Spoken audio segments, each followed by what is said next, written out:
కరీంనగర్లో తపస్సు సమావేశం నిర్వహించారు. ఈ సందర్భంగా ఉపాధ్యాయ ఎమ్మెల్సీ అభ్యర్థి కొమరయ్యను గెలిపించాలని పలువురు ఉపాధ్యాయులు పేర్కొన్నారు.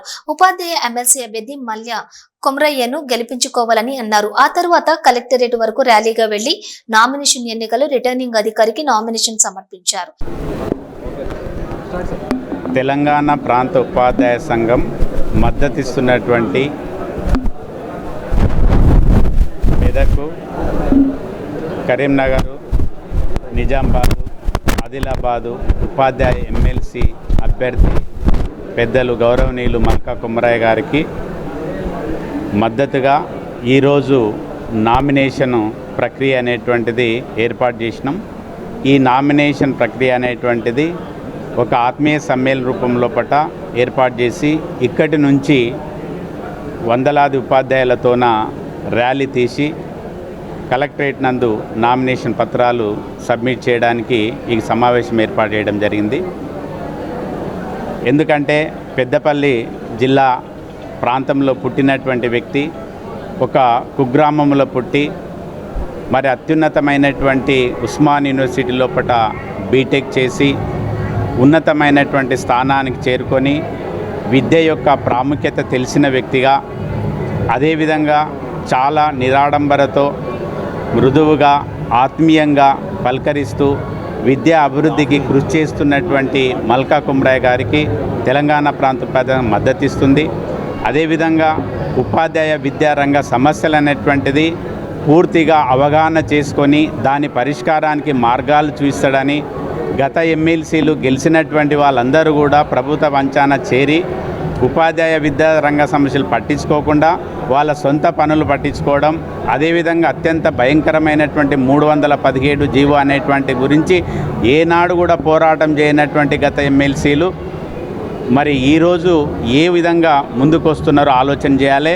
ఆ ఎమ్మెల్సీలు మద్దతు ఇస్తున్నటువంటి గతంలో మద్దతు ఇచ్చినటువంటి సంఘాలు కానీ ఇప్పుడు సంఘాల పేర్లు చెప్పుకొని వస్తున్నటువంటి వాళ్ళందరూ కూడా ఆలోచించేయాల్సినటువంటి బాధ్యత మన యొక్క ప్రతి ఉపాధ్యాయుని పైన ఉంది.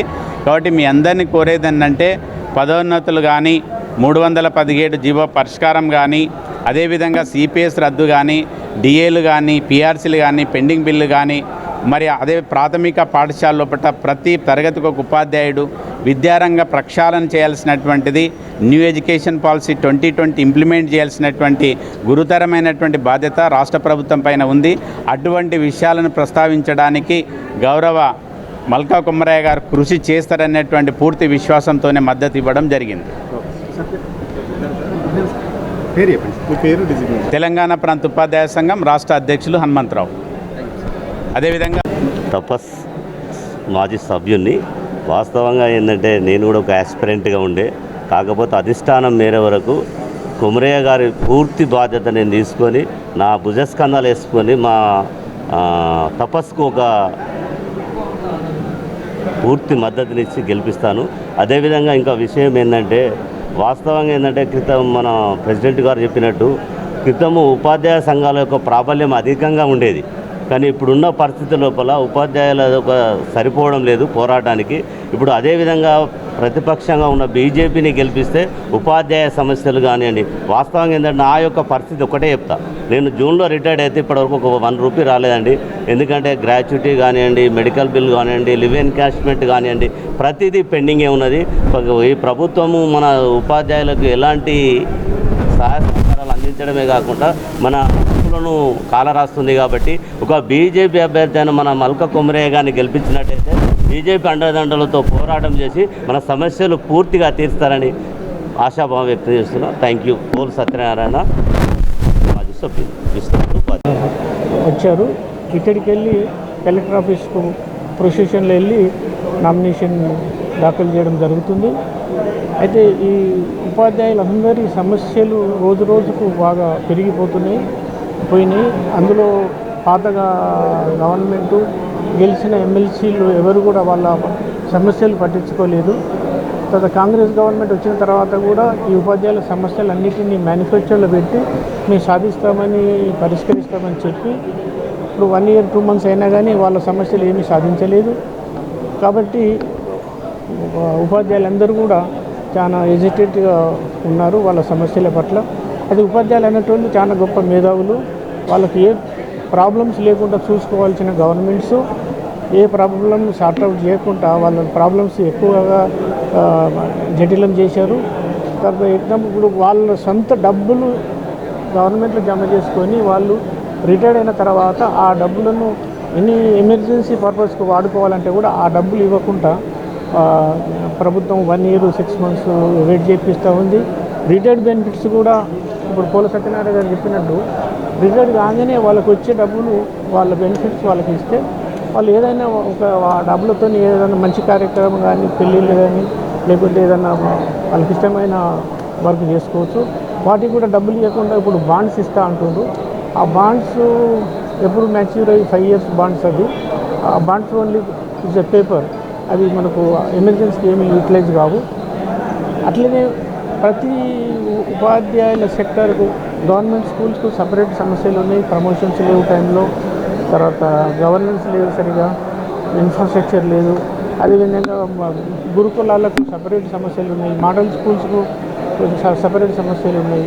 అట్లే మన సోషల్ వెల్ఫేర్ స్కూల్స్కు SC ST BC వాటికి సపరేట్ సమస్యలు ఉన్నాయి. తర్వాత ఇన్సూరెన్స్ స్కీమ్ OPS CPS అని తీసుకొచ్చారు.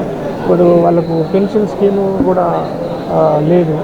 ఇప్పుడు నార్మల్గా ఉపాధ్యాయులు రిటైర్డ్ అయిన తర్వాత ఆ పెన్షన్ డబ్బులతో వాళ్ళు మంత్లీ వాళ్ళ జీవనోపాధికి యూస్ఫుల్ అయ్యింది. అది కూడా తీసేశారు. అట్లా చాలా ఇష్యూలు టీచర్స్కు, ఇటు డిగ్రీ కాలేజీ జూనియర్ కాలేజీ టీచర్స్కు అందరికీ కూడా డిఫరెంట్ ప్రాబ్లమ్స్ వచ్చాయి. ఒకటి నా విన్నపం అందరి టీచర్లకు ఏంటంటే, మీరు గొప్ప మేధావులు, మీ వల్లనే మేమందరం కూడా ఈ స్టేజ్లో ఇప్పుడు సొసైటీలో ఉన్నాము. కాబట్టి మీరు మంచి భారీ పౌరులను చేసే వాళ్ళు కాబట్టి మీరు మీ సమస్యలను సాధించుకోవడానికి ఈసారి ఇప్పుడు ఢిల్లీలో కూడా బీజేపీ గవర్నమెంట్ వచ్చింది. ఆల్ ఓవర్ ఇండియాలో కూడా అన్ని స్టేట్లలో బీజేపీ గవర్నమెంట్ ఉంది. ఇప్పుడు ఇక్కడ తెలంగాణలో కూడా నెక్స్ట్ బీజేపీ గవర్నమెంటే వస్తుంది. అంతవరకు ఇప్పుడు ఉన్న ఎమ్మెల్యేలు ఎంపీలు కలిసి మీ సమస్యలను మేము సాధిస్తామని నమ్మకం ఇస్తున్నాము. కాబట్టి మీరు ఆలోచించి క్యాండిడేట్స్ బ్యాక్గ్రౌండ్ వెరిఫై చేసి ఇంతకుముందు ఓల్డ్ హిస్టరీ ప్రకారం ఎవరైతే మీరు ఎమ్మెల్సీని ఎన్నుకున్నారో వాళ్ళందరూ కూడా గవర్నమెంట్తో కుమ్మక్కయ్యి మీ సమస్యలు ఏమీ సాధించలేదు. కాబట్టి ఈసారి బీజేపీ ఫస్ట్ టైం OBC అభ్యర్థిగా ఛాన్స్ ఇచ్చారు. కాబట్టి ఈసారి మీరు నాకు ఛాన్స్ ఇచ్చి మీరు ఓటు వేస్తే మీ ఎంబడే బీజేపీ పార్టీ మా తపస్వి తర్వాత నేను ఉండి మీ సమస్యలన్నీ పరిష్కరించడానికి కంటిన్యూస్గా ఫాలోఅప్ చేస్తూ సాధిస్తూ ప్రయత్నం చేస్తాము. తర్వాత నేను ఎప్పుడు కూడా మీ వెంట ఉంటానని మీరందరూ నన్ను ఆశీర్వదించి ఓటు వేసి గెలిపిస్తారని నమ్మకం.